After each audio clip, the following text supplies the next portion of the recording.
আচ্ছা, একজন ছেলে, বাঙালি ছেলে বিদেশে পোস্টডক করছে, এটা তার থার্ড পোস্টডক। সে বুঝতে পারছে যে সে পোস্টডক্টের অনন্ত চক্রে আটকে গেছে। অর্থাৎ প্রচুর ছেলেমেয়ে আছে যারা বিশেষত বায়ো লাইনে যারা পড়াশোনা করেছে, বায়োলজি নিয়ে যারা পড়াশোনা করেছে, বায়োটেকনোলজি নিয়ে যারা পড়াশোনা করেছে, এইসব লাইনগুলোতে কী হয়, ইউএসএতে প্রচুর রিসার্চ পজিশন থাকে কিন্তু পার্মানেন্ট পজিশন থাকে না। ফলে সবাই এই বায়োতে ইন্ডিয়াতে পিএইচডি করে আমেরিকায় আসে, তারপর একের পর এক পোস্টডক করতে থাকে। এদের মধ্যে যারা লাকি তাদের কেউ কেউ চাকরি পেয়ে যায়, কেউ কেউ চাকরি পায় না।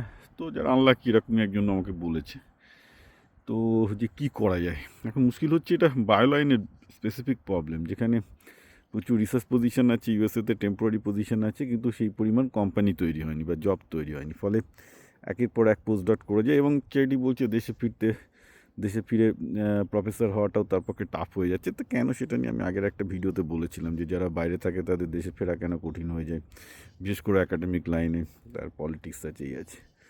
তো সমস্যাটা হচ্ছে যারা বায়োলজি নিয়ে পড়তে চায়, পড়ে বড় হতে চায়, তাদেরকে এই ট্র্যাপটা নিয়ে একটু জানতে হবে। বায়োলজির এটা একটা বড় সমস্যা। খুব সহজে বিদেশে পিএইচডি করতে আসা যায়, পোস্টডক পাওয়া যায়, কিন্তু তারপর চাকরি পাওয়াটা মুশকিল। কারণ যে পরিমাণ পিএইচডি পোস্টডক বায়োলজিতে তৈরি হয়, সেই পরিমাণ সিমিলার অ্যামাউন্ট অফ চাকরি নেই। তো অনেকেই যেটা করে সেটা হচ্ছে, যারা বায়োলজিতে এখানে এসে একবার আমেরিকায় চলে আসার পর এমবিএ করে নেয়।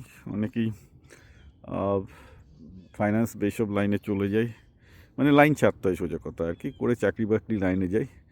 কারণ স্ট্রেট ফরওয়ার্ডলি বায়োলজির লাইনে থেকে মানে ফ্যাকাল্টি পজিশন পাওয়া খুবই চাপের এখানে। তারপর চাকরি পাওয়াও খুব চাপের, যেহেতু মানে number of jobs are far less compare to যতটা রিসার্চ পজিশন আছে।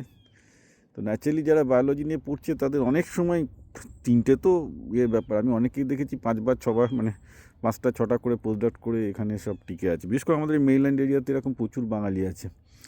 তারা ওই বায়োলজি লাইন থেকে এসে বয়স 45, অনেকের 50-র কাছাকাছি হয়ে গেছে, এখনও পোস্টডক্ট করে যাচ্ছে।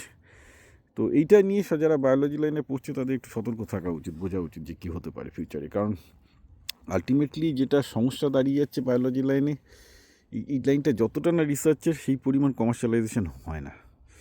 এনআইএইচের $60 বিলিয়ন গ্র্যান্ট আছে। তো এনআইএইচের $60 বিলিয়ন গ্র্যান্টে প্রচুর প্রচুর রিসার্চ পজিশন, পোস্টডক্ট পজিশন তৈরি হয়, কিন্তু কম্পারেটিভলি সেই সব রিসার্চ থেকে যে প্রোডাক্ট বের হয়ে তারপর বায়োটেক প্রোডাক্ট বাজারে বিক্রি হবে, তার মার্কেটটা রিলেটিভলি এখনও পর্যন্ত অনেক ছোটো। হয়তো ভবিষ্যতে ভালো হতে পারে, বাট এখনও পর্যন্ত সেই মার্কেট এখনও বেশ ছোটো আছে।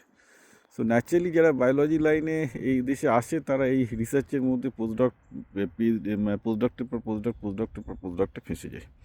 এটা যারা বায়োলজি নিয়ে পড়াশোনা করছে, করে বিদেশে আসতে চায়, বিশেষ করে আমেরিকায় আসতে চায়, বা যে কোনো দেশেই যাক না কেন, আমরা ইউরোপে এক অবস্থা, তাদেরকে আমি একটু আগে থেকে সতর্ক করে দিতে চাই এই লাইনটা নিয়ে।